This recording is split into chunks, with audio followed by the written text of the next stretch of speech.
ગુજરાતમાં ચાંદીપુરા વાયરસના વધતા કેસો વચ્ચે મહેસાણા જિલ્લામાં પણ આ વાયરસનો પગ પેસારો થતા તંત્ર દોડતું થયું. વિસનગર તાલુકાના એક બાળકનો ચાંદીપુરા રિપોર્ટ પોઝિટિવ આવતા તેને વડનગર સિવિલ હોસ્પિટલના પીડિયાટ્રિક ઇન્ટેન્સિવ કેર યુનિટમાં સઘન સારવાર હેઠળ રાખવામાં આવ્યો છે, જ્યાં તેની સ્થિતિમાં સુધારો છે. આ ઉપરાંત સાબરકાંઠાના અન્ય 2 શંકાસ્પદ બાળકોના સેમ્પલ ગાંધીનગર લેબોરેટરીમાં મોકલવામાં આવ્યા છે. તબીબોના જણાવ્યા અનુસાર સેન્ડ ફ્લાય કરડવાથી ફેલાતા આ વાયરસના મુખ્ય લક્ષણોમાં તીવ્ર તાવ, ખેંચાવવી અને ઉલટી થવી શામેલ છે.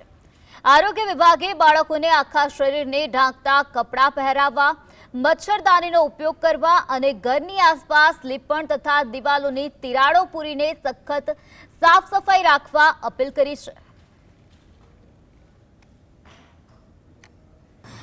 ચાંદીપુરા વાયરસના લીધે થાય છે, જે સેન્ટ ફ્લાય માખી, ઝીણી માખીથી થાય છે.